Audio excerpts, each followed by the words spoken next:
award-winning Cinema Classics is produced by John DeSando and Johnny DiLoretto.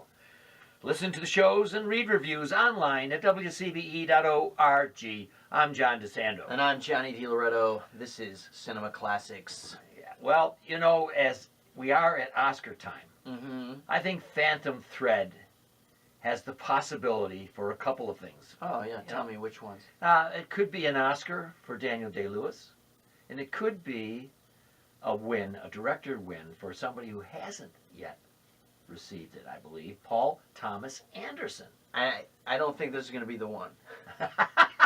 And I think you're right. I don't think it'll be the one for either one of them. Who's Day-Lewis up against in the actor category? Gary Oldman. Gary Oldman. Yeah, never beat him.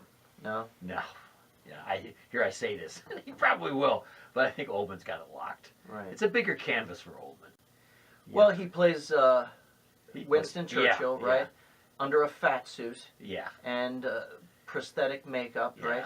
All of which Daniel Day-Lewis would have eschewed for gaining 300 pounds and actually losing his hair. He and Christian Bale. These guys will do it. I don't think... Yeah, I love Daniel Day-Lewis in this movie.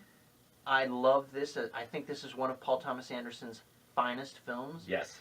I don't think audiences are responding to it, even his fans, in the ways they've responded to things like There Will Be Blood. Yeah, and I think There Will Be Blood is his masterpiece. Do you really? I do. I love it. Yeah, and you know what tells me about him, his favorite movie? Treasure of Sierra Madre. Okay. You know, here's a guy who loves character. Yeah. He loves flawed character. Right. And so most of his heroes are that. Mm-hmm. And that's why There Will Be Blood with Daniel Day-Lewis and that whole oil thriving business, the kind of almost assassin-like approach he has as an entrepreneur. Yeah. Is great for him, and it's a really wonderful film. And really, I think Anderson catches the darkness of his character, as he might have in Master, but... Right, yeah. Master, The Master, which was one of Philip Seymour Hoffman's final performances. That's a weird one. That's strange. Doesn't quite catch hold. You're right. It's, you know, I can't really speak to it. I haven't seen all of it because, I don't know, it just seemed like a misfire to me. I still love Punch Drunk Love, which is one of his first films, right? Or right after, come after Boogie Nights. It's 2002. It came after Magnolia. Okay. Yeah. And after Boogie Nights. After Boogie Nights, yeah. Punch Drunk Love, really I thought was going to redefine Adam Sandler's career. Boy, he, you know, taking that character, toning it down, and then presenting it in that emotionally honest way was revelatory. Yeah. But he didn't follow up on it. No. I mean, Sandler did not go in that direction. No, he went still for the comedic. Yeah. And I have seen in some of his comedy roles the promise that he had in Punch Drunk Love. And I think you're right. I think he really went for the bucks in most of the cases after that. But that was indeed a breakthrough.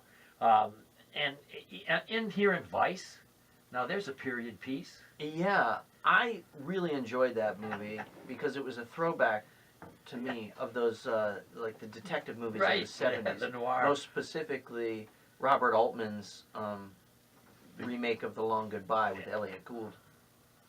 So I really enjoyed Inherent Vice. That was adapted from a Thomas Pynchon novel, right? Yeah. Not an easy task.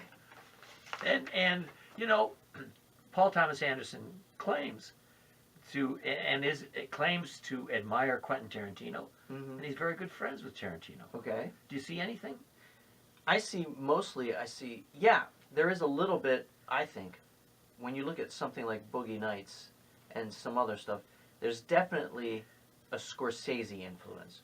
Boogie Nights seems to me to be the porn industry's Goodfellas, you know? And you see the same thing today with I, Tonya.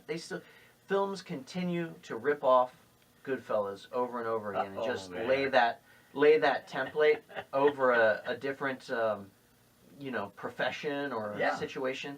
American Hustle, that seems like Goodfellas. You know what I like about him? And I think my point is that Tarantino and Paul Thomas Anderson both share an affinity for the filmmaking style of Scorsese. And I think in the case of Anderson, he does even better in featuring his actors in prominent roles and really putting them forward. Like, what was Burt Reynolds doing? Nothing. Yeah. Then he has Boogie Nights, and he brings him up. Yeah, gave him another 10 years. Yeah. He had 4 or 5 films with Philip Seymour Hoffman. Mm-hmm. And, of course, his films with Daniel Day-Lewis. Yeah. I mean, he strikes me as a director who really... Well, we say that we're only talking about 2 films, right? Daniel Day-Lewis. He was only in There Will Be Blood in this one. Phantom Thread. Yeah, I don't think. I there's guess another I don't know that. Yeah, I guess you're right. Oh, I'm just curious. But yeah. yeah, and in this vein, in the Phantom Thread, I think this particular milieu brings out the best of his filmmaking, because it's this studied world. It's this world of fashion. There's passion there, but it's not earth-shattering. And this relationship that develops around this character's art is really telling, and it was just a fascinating dance between the two of them. And I love how Anderson, composed a lot of his shots, blocked the actors to get the most out of their performances. I love that scene in particular when she has sent all the help home to have a special night with him. And that throws him totally off. That little, battle that they have at the table. It's excellent. And I think it's a bit of a departure for him, because the Day-Lewis character is not as dark as some of the others that Anderson has had. Softer, maybe because of his profession as a designer, but somehow it's different in the sense that it's certainly not There Will Be Blood. It's not that kind of a violent character. It's a softer character, right? And turns out more vulnerable. Now, I was a bit put off by the latter part of that film. Oh, I love it. And I love that. Mainly because seeing a woman have that much control over a man makes me nervous. Bothers you, right?